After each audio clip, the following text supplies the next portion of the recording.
Hola, friends. Welcome to Tarot Me More, Tarot on the Beach edition. Here we are. Nice quiet morning, and it is Wednesday, which is always Leo Virgo Day.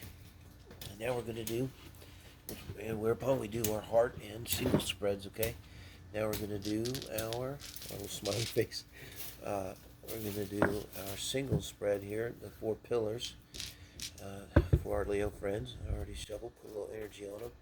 So here I call this super singles. With no one on your mind. We're clearing the deck, clearing a runway, in fact, at the local airport because your soulmate's been circling around forever and for whatever reason you weren't available. So now they're going to be able to land. And we're going to meet them. And remember, this here, we're asking Tarot. That's how Tarot works. Give us the person that's the soulmate. Who are you meant to be with? Okay? Who are you meant to be with, Leo? Who are they? Let's meet them. I'm going to try to describe what they're like at a deeper level, okay? Not just whether they have a mustache or they have a nice breast or whatever. I'm going to really look at them. I'm going to look at the four pillars, which is their emotional nature, okay, their intellectual nature, their sexual and love nature, and also we're going to look at their core values and their lifestyle here, guys. Okay. For the second week in April, 8th through the 15th time frame. Well, whenever you're watching, really. I'll really weight the bottom here on this one. So the Hierophant, the Moon, Major Kana, it's in their emotional nature. So, very deep person. We'll come back with a very deep person and a traditional person. Okay, your person.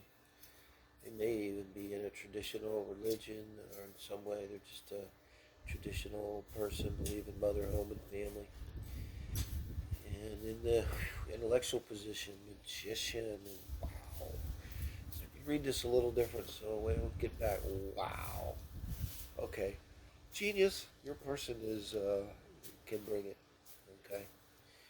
So they're really going to probably stand out right there. And then the sexual position with Eight of Wands. Again, it's a little different reading, but Eight of Wands is a pretty good start. And with the Page of Pentacles, that's sweet. So I think maybe I would go to the sex first, Venus and Virgo, and with the Eight of Wands, some kind of fire Mars, maybe an Aries Mars.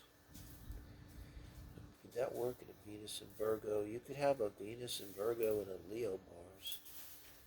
Venus and Virgo with the Page of Pentacles. I love this little guy. So sweet and sincere, okay? But here in the position of section is someone that's very sincere and sweet about in their sexuality.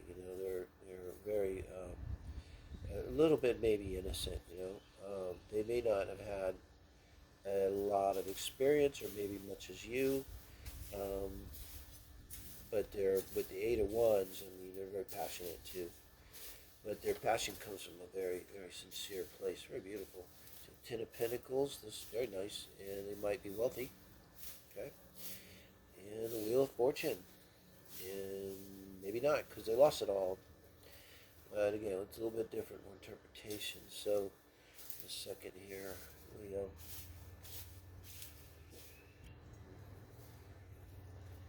To think about this.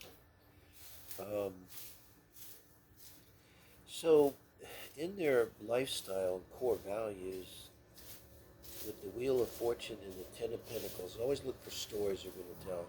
First thing we'll try to do is identify them. So they're going to tell you a story of losing fortunes and probably remaking them. So this is a manifester and not of, now you see you have the Magician here in the intellect, okay? So in the Ace of Pentacles, this is why they can manifest. And here I'm not really talking about manifest love, but they may have manifested you. Thinking on that. Okay? Maybe you manifested each other. That might be how it works with soulmates, right? But they can manifest a life. They can manifest money, wealth.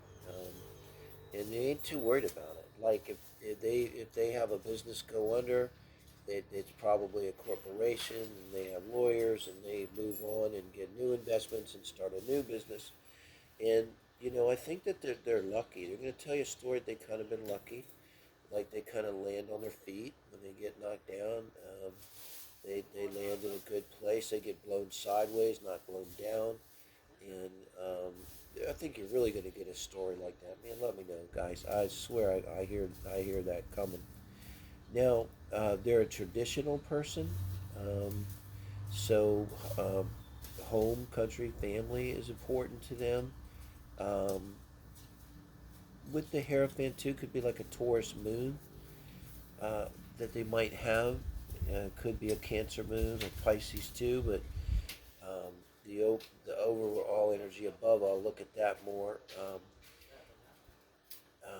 but they're very sensitive, and I think like I'm trying to think like on a date, like because there's something really hidden.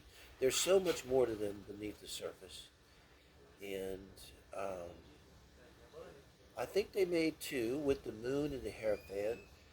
They might be a person who is open to things having to do with the occult, even though they're probably like a Christian or something more mainstream, with their belief systems. And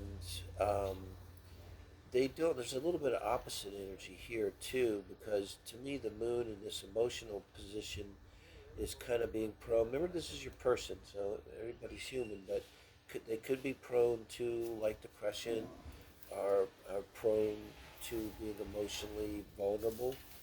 And the Hierophant is that part of them that's out in front. And so what I'm saying, like on a date, I'm not. They might realize you're the one because they manifest you. I don't know, but like they're gonna present a facade to people, and they're only gonna let you in after they trust you. I don't know, period of time. But they probably read people really well, so they may not take that long to do this. But like when you're around them, if you're around other people, you might could see this with them almost physically, how they are more physically in their body language open to people that they've let in, and how even though they're nice and everything, there's a way that they keep other people out, until they're sure that they're safe to let them in. Mm, it's not about safe. It's to let them in because they're not scared or anything like that. It's like, is it worth their time to let them in? Haircut, you know. Um, and then intellectually, I've never seen the Magician and the Ace of Pentacles. I mean, they can manifest anything they want with their mind because they have such a good mind. They're able to focus when they need to focus. They can bring all of their, this is a person when they need to read or something, and you may notice as we're talking to them, because they're probably going to focus on you like this. They can be in the moment. They can really be in the moment. And like when they're doing their thing, they're not worrying about, am I good enough? Am I smart enough? Can I grasp this? Do I look fat in these pants? Or nothing like that. They're 100% focused with all of their personal resources on the task at hand, mental task at hand, and focusing on you, focusing on conversation. And they're very good at it. They bring the emotional, intellectual, they might even physically um, change. That's why I say you may notice things physically about them where when they direct their speech or communication or interest or definitely emotional vulnerability in things, that there will be like a physical change in them you might see right on their face. And as I said about their having some kind of wealth, I mean, they could be cyclic, so you could be hitting them in a down period or an up period. So if they tell you this story, I got started to tell you the story. Hey, don't worry about it because I've got this deal going, and mostly when you hear that kind of thing, you're like, oh my god, bullshit, bullshit. No, with them, probably yeah. In another year, the deal will take off, and you'll be rich again. Okay. So I wouldn't even worry about it. Plus, it's your person, so who cares? Rich or poor, this is your soul's destiny. It's your person. They're a really interesting person.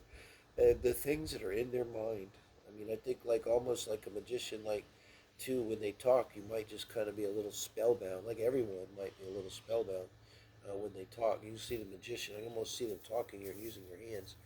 People are just kind of looking at them like children watching TV eating sugary cereal. you know. And then with the Eight of Wands, they may not be too quick because of this emotional aspect. It always goes into the sexual, and they may want a minute before they make love. And like I say, they might even be a little innocent around love. Maybe they're not real experienced like that, guys. But I mean, with the Eight of Wands, they can bring it. Don't worry, you're not going to be unhappy. All right. Thank you. So that's second week in April, 8th through the 15th. Like, share, subscribe. Like is easy. What the heck's good karma? Thank you, guys. Allah.